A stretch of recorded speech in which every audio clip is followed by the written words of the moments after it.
Hello everyone, this is Crota giving you not a shoutcast, so I guess this is more of going to be of a tutorial and just an explanation on how you as a player you should really watch your own replays. Here we have SCV spawning as the blue Protoss player on the top right hand side of the map. Meanwhile we have me spawning as the red Terran player over here on the south side of the map.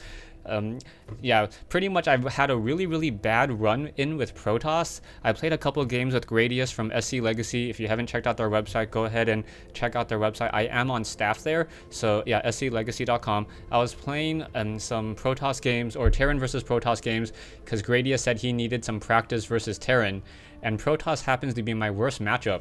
And I ended up losing like 4 straight games to him, so he probably must felt really good.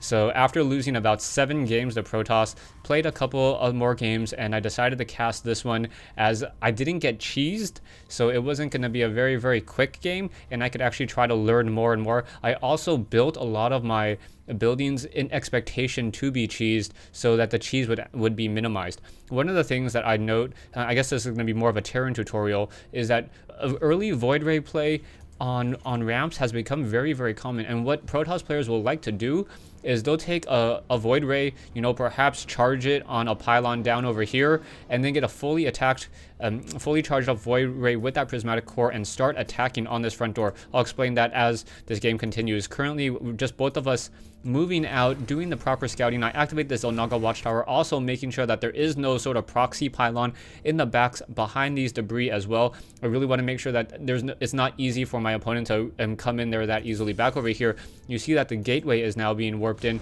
There is also an assimilator SCV walking around on the inside of the base. We'll see that 3 probes are quickly being transferred over there.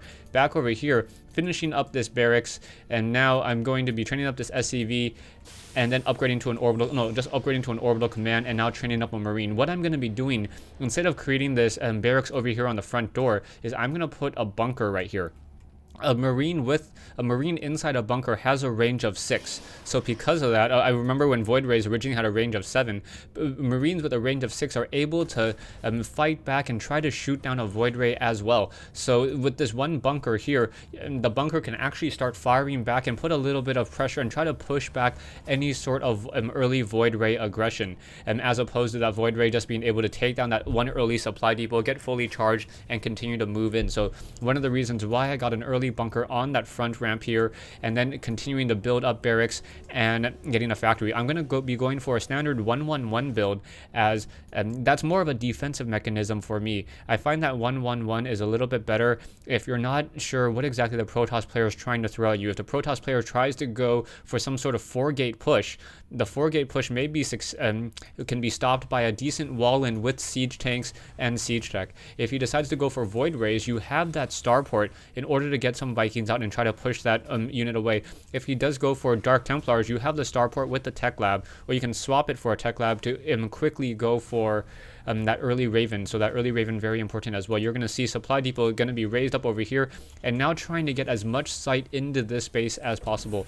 Your minerals are fairly well protected in the Xel'Naga Caverns on the back side here, so any units that try to push through either have to come in straight through here or through here. Then very rarely will they ever come in through this position. If they're flying units generally like to hide along these side cliffs, so having and trying to expose your maximum line of sight as well will be very helpful. Void Rays may be able to come in though, and this is the only downside that I will tell you about. Void Rays will be able to fully charge off of a supply depot and then slowly move in fully charged. Back over here, we now see this probe going to try to walk up this ramp. That probe's going to have a very bad day. Pop, there he goes with the range of 6 marine, and down it goes. Back over here, you see that there is a 2-gate with a robotics facility and upgrading that warp gate research, so pretty standard. Oh, also a couple of things that I'd like to note for you guys.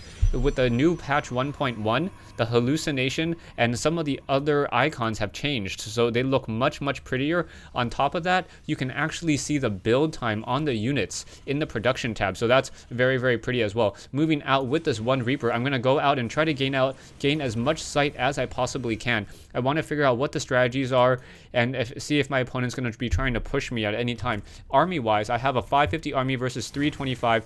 My opponent And the SCV now getting this probe over here and now going to do and continue to scout out even further. So he's already scouting out with as many probes as he can, trying to get as much sight as he can, but quickly is going to lose another probe in transition. And that probe, all that probe is really going to tell him is I have a Reaper. So with this one Reaper, I want to try to see exactly what his army is. It's not in for any sort of real mineral harass. I just want to see what's inside this base. I quickly check if there's an expansion, and I catch another probe, and I think I'm able to take down that probe once again. So 2 probes for this one Reaper, already worth it, even though I wasn't trying to go for anything, and I was able to see these 2 warp gates. I do not believe I was able to see that robotics facility though. So yeah, no robotics facility, and now he also throws down a Templar archives and also has this robotics facility. Now, for Protoss players who say that Terran infantry is just way too strong, one of the best ways to handle Terran infantry is with splash damage. The best ways to use splash damage for the Protoss player is using, is in order to get Psystorm or Colossus. Those 2 units right there are able to handle that bio ball very, very well. As I continue to just macro up and get more and more units, I have 1 Marauder just in case he tries to do any sort of stalker push. Moving around with this Viking, I see that he does have an expansion over here, and I want to just try to keep him on his toes, put him in a little bit of a more defensive posture, as I'm not exactly sure what he's going for. So I'm going to move in with this one Viking, and I wouldn't normally suggest this, but now this one Viking can come in here and land. It takes 3 rounds of attack for a Viking to get off a kill. So this Viking now just going to take off maybe 1, perhaps 2 probes, and now as that 2 probes comes in here, it did at least put a little bit of aggression onto SCV once again, and I was just trying to constantly harass him mentally so that he would try to just sit in his base more and more. He does have this Nexus already up and running, but I am already upgrading a command center over here within my base. Now I'm just continuing to macro up. I did see an observer over here with that Raven, so I came over, was able to shoot down that observer and try to deny any additional sight. He was able to see, however, my standard 1-1-1 build here, and also losing another probe there. So 1 probe dying to some Hellions. Hellions now moving out, and I know that he has probes over here. So what I want to try to do is I want to run around the left side and come back around and try to get some of these probe kills. Continue to put him on the defensive, making him think that he cannot move his base. Otherwise, I may be able to catch these probes and these workers undefended, and that's going to always be a very, very difficult thing for a Protoss player mentally. And now I see a siege tank being placed down here and here. You want to place your siege tanks against any cliffs if possible, especially against Zerglings and Zealots. So if you can position the siege tanks so that those units cannot get within the melee damage, that's going to be very, very difficult for them as well. Now come in, getting 1 quick probe kill, trying to get 2 probe kills, trying to get more and more probe kills, so more probe kills there, and now I'm trying to pull back.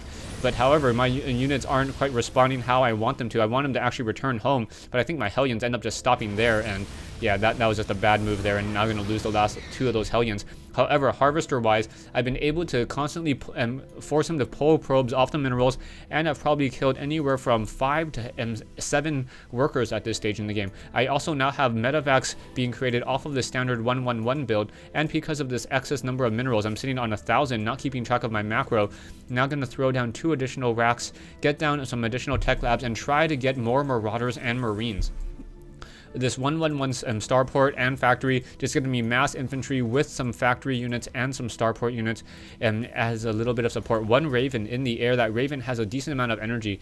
Now, one of the problems with Raven is that Raven and medevacs get simply destroyed by feedback. So you got to really be careful. You got to try to drop down those point defense drones if possible. In come these stalkers. However, those stalkers try to get off 1 quick hit, unable to really do anything there. And now in comes these units. Psystorm trying to come in, trying to focus down, trying to get some of those High Templars. Now pulling back once again. I want to try to transition and catch these very slow moving High Templars. High Templars only have a movement speed of 1.88. if you remember. So if those High Templars are caught out of position, I do a scanner sweep and quickly reveal 2 High Templars there. So you can see my Marauders now stimming and catching into this, going to be able to focus down 1 High Templar, and if I'm able to get a 2nd High Templar there we go, able to get 2 High Templars and not really lose any of these units here. Stalkers do not want to give chase because he doesn't know what I have coming in for support. If all of a sudden some medevac show up, this group of Marauders becomes very, very strong. And now that he's lost his 2 critical High Templars in that fight, he's not going to be able to get as much splash damage as he needs to. So try to minimize the amount of damage that those High Templars are able to do. Back over here, you see that I am, in fact, getting my expansion fully saturated. Harvester count, and now 43 versus 49.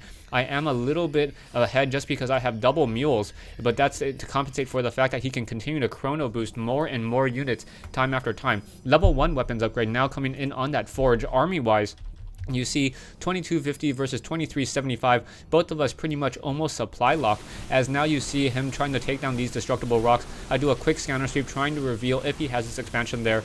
As a Terran player, you want to keep track if he tries to take any sort of really exposed expansion. But as a Terran player yourself, if you can try to drop in a planetary fortress in this position, that is very strong indeed. You can pretty much easily defend this expansion with 2 siege tanks behind and one planetary fortress. Your opponent will be forced to really commit with a large, heavy attack force. Back over here, you now see one observer just keeping sight of this expansion over here. And now, SCV now running in off of 3 bases. So his harvester count, sitting at 57, has a very strong economy going. As soon as he starts to transfer some more probes over, actions per minute, both of us are pretty low, average of about 85.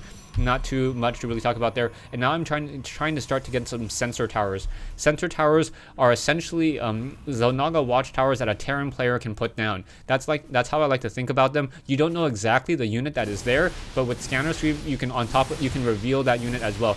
Back over here, the destructible rock gonna get quickly taken down by these marauders over here. I don't have any marines though, so even though I see this observer, I'm unable to shoot him out of the air. Back over here, we now see some probes being transferred into this location, and also SCV being very careful. He knows that I utilize this back door once, so he'll be putting down a pylon up here and trying to get some photon cannons as well. So back over here, army-wise, you see Colossus now being trained. I am producing 7 marine siege tanks, combat shields, and getting that Terran level 1 infantry upgrade as well. So you can see this this massive bio ball with marines and now some Vikings joining in order to try to shoot down any of those air units. I'm also getting a Ghost Academy. So the Ghost Academy being built in order to try to push back a little bit more. And now in comes this very large army of units here. I'm using Stim. I'm going to pull back, trying to get him to commit to Psystorm. Psystorming not that many units, actually hitting more of his own than anything else. So that's what I wanted to try to do. I wanted to try to get him to Psystorm, waste that energy, and then accidentally hit more of his units on accident. So as these units are not able to continue to move out, I will be able to set up this expansion and upgrade it to a planetary fortress. Back over here at this low ground expansion, SCV now mining off of 24 mineral patches, and this main location has nearly been mined out down to 130 minerals, down to 75 on some of those, as well as this army sitting in the center of the map trying to exactly figure out what to do. 4,200 mineral army for me versus 33,025, 17 versus 1650, excuse me.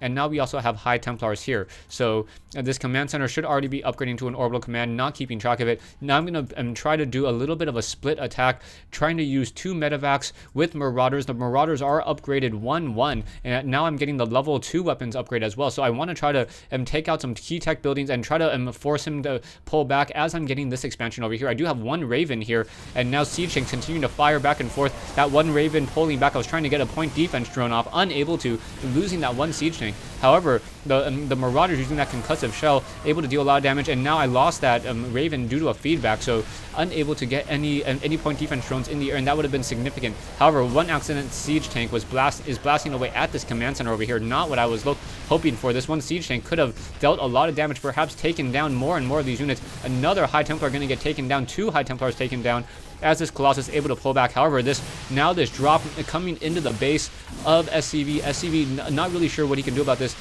Quickly taking down that Templar Archives, and I want to try to take down the Twilight Council as well, making it very difficult for him to get any more High Templars, because I'm more worried about High Templars than any other unit. Quickly picking up all those units again, and now trying to pull back. And I do have 2 medevacs, and now I'm going to continue to just drop into this base as well. However, more Stalkers, more Zealots coming in. I'm going to lose one of my medevacs pretty needlessly there as it gets shot out of the sky, losing 4 Marauders, and that was a pretty devastating loss there. Stay tuned for part 2 of this replay between SCV and me here in the Xel'Naga Caverns.